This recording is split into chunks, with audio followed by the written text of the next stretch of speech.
Bonjour à tous, c'est avec un grand plaisir que je reçois aujourd'hui Jessica, Yes, la spécialiste de la passion. Donc je vais te laisser te présenter, tu seras mieux de le faire que moi. Merci beaucoup. Merci beaucoup pour l'opportunité et merci à vous d'être là en train de nous écouter. Alors, qui suis-je? Positive Jessica, je suis experte en test de la passion. Donc, clarifier qu'est-ce qui est le plus important pour vous pour créer une vie que vous voulez vraiment. Donc, pour atteindre vos buts, pour prendre des décisions, choisir ce qui est le plus important pour vous d'une manière facile et sans contrainte parce que vous êtes clair par rapport à ce qui est important pour vous. Donc, d'abord, j'aimerais que tu nous définisses qu'est-ce qu'une passion. Alors une passion, très bonne question, excellente question. Alors beaucoup de gens confondent la passion générale à la passion intime, on va dire. C'est pas du tout ça peut inclure bien sûr tout ce qui est côté intime, mais la passion, on parle du test de la passion et la passion est de vivre une vie passionnante. Pourquoi? Parce que quand on vit une vie passionnante, quand on a un boulot passionnant, quand on fait des choses passionnantes, quand on a des relations passionnantes, on est en train de faire des choses qu'on aime. Et c'est ça la passion, c'est de faire ce qu'on aime, d'être en amour avec la vie, on va dire, et de se réveiller tous les matins sans faire snooze. Ça se dit snooze en français, le réveil, repeat. À chaque fois sur le réveil en disant 5 minutes plus tard, je me réveille 5 minutes plus tard. Et puis c'est dommage. C'est vraiment, donc la passion, c'est vraiment trouver qu'est-ce qui nous passionne le plus dans tous les domaines de notre vie pour vivre une vie passionnante. Voilà. Est-ce que tout le monde a conscience de ses passions? Est-ce que c'est un travail de les identifier, de les reconnaître et de savoir vraiment les lister et les mettre quelque part par ordre d'importance?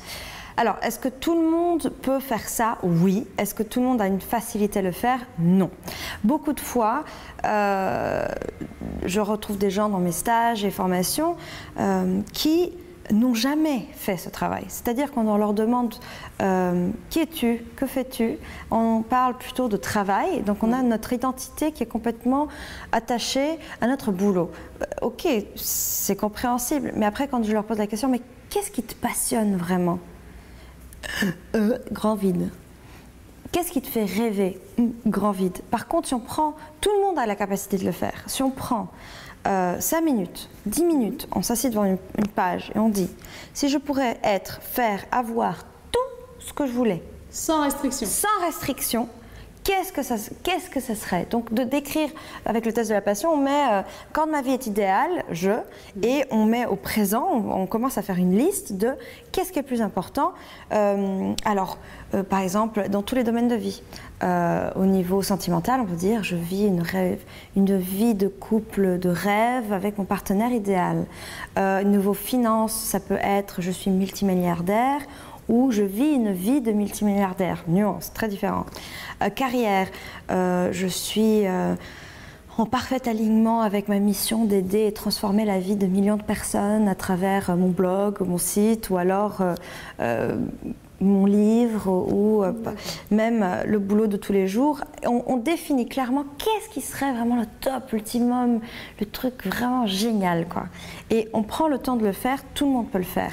Janet Attwood, la fondatrice du test de la passion, va souvent dans des prisons aux États-Unis de femmes où les gens n'ont pas vraiment d'espoir, on va dire, de rêve. Oui. Elles sont dans un environnement où on pourrait dire, ces gens-là, elles se disent elles-mêmes, je n'ai pas de passion. Oui, ça tue quelque part, ouais. Enfin, le milieu leur tue leurs espoirs quelque part. Exactement.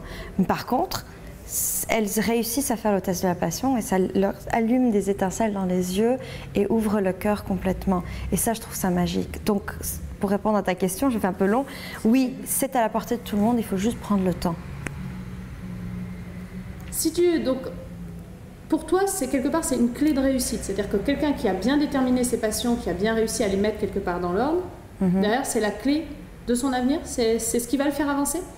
Alors, je pense que oui. Au test de la passion, on dit toujours quand nous sommes clairs par rapport à ce qu'on veut se réalise, mais seulement au niveau auquel nous sommes clairs.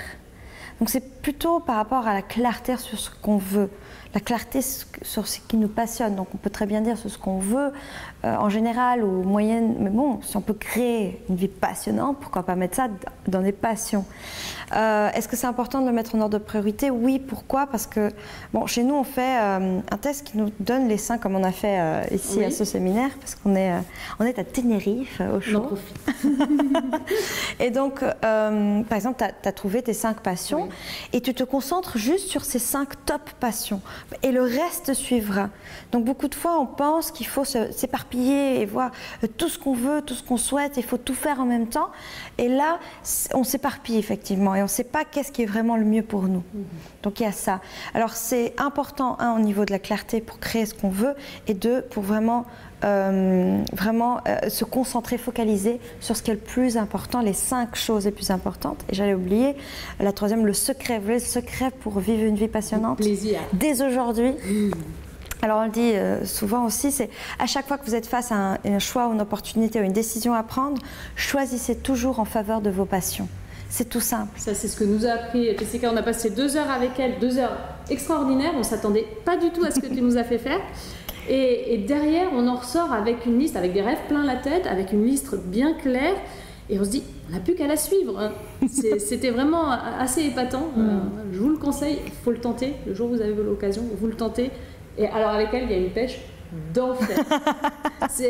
Et c'est vraiment quelque chose, tu nous disais tout à l'heure, qu'on peut appliquer dans tous les domaines. On peut l'appliquer en business, on peut l'appliquer quand on veut créer une nouvelle idée, une nouvelle entreprise. On peut l'impliquer aussi quand on veut choisir sa cible en fonction vraiment de ce qu'on aime et sans s'éparpiller et chercher à toucher tout le monde au lieu de recentrer vraiment sur ce qu'on ressent.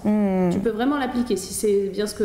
Oui, alors effectivement, on a même des questions pour. Alors par exemple, au lieu de faire la liste quand ma vie est idéale, je est complété, dire quand ma vie au travail ou dans mon entreprise est idéale, ou quand mon entreprise est idéale, nous. Et tu vas vraiment définir quelle est la mission, la passion de ton entreprise, quelles sont tes valeurs. Par exemple, dans mon entreprise, j'ai mis nous sommes audacieusement authentiques. Audacieusement. Puis après, on va dire, mais qu'est-ce que ça veut dire être audacieusement authentique? C'est-à-dire qu'on ose, en termes de coaching et tout ça, d'être authentique avec les gens. Donc, quand on voit un blocage ou quelque chose, on ne va pas juste laisser passer les choses.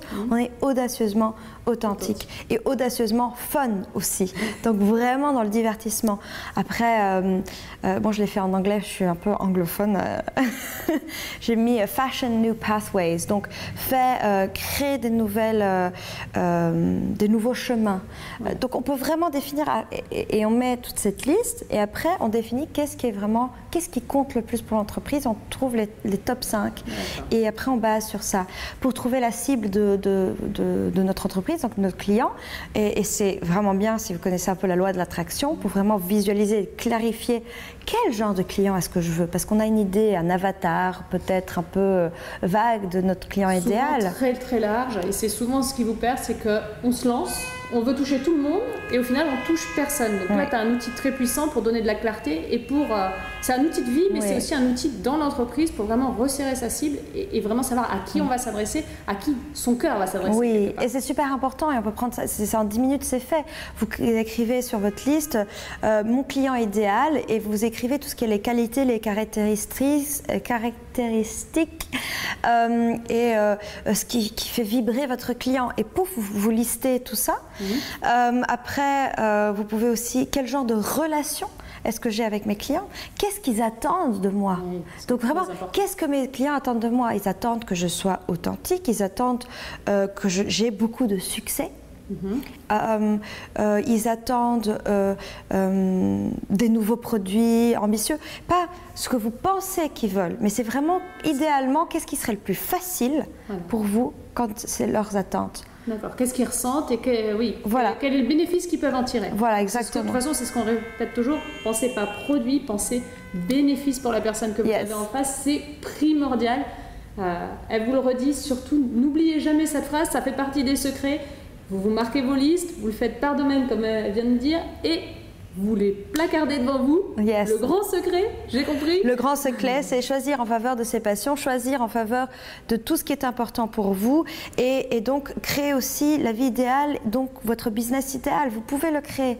On est tous créateurs. Beaucoup de fois, on est créateurs inconscients. C'est-à-dire, on envoie des messages dans l'univers ou dans les gens avec qui on parle et des messages conflictuels. Parce que d'un côté, on veut quelque chose, mais on envoie un message différent. Donc, on attire notre vie. Et donc, si vous n'avez pas le business qui vous correspond, si vous ne gagnez pas autant que vous ne voulez, c'est parce que vous l'avez attiré. Je sais que vous n'allez peut-être pas m'aimer beaucoup en disant ça, mais c'est vrai. Et par contre, vous allez m'aimer quand je vous dis ça va être facile de changer la chose, simplement de rendre compte que vous êtes en train de créer votre vie inconsciemment et de juste devenir créateur conscient en faisant des listes, en clarifiant. Voilà, c'est ça. Voilà. Et avec ce niveau d'énergie, vous pouvez absolument pas vous louper. Elle est franchement exceptionnelle. Je te remercie beaucoup d'être Merci à toi. Été là ce soir. Où est-ce qu'on peut te retrouver? Alors sur letestdelapassion.com pour tout ce qui est clarification de la passion et tout ça, et sur mon blog aussi sur positivejessica.com. D'accord, donc plein de conseils pour avoir ta pêche en permanence. Yes, plein de conseils et plein de conseils pour créer la vie que vous souhaitez avoir. Voilà. Je te remercie beaucoup. Merci à et toi. Et à très bientôt, j'espère. Yes, bye. Merci. Bye bye. Ciao.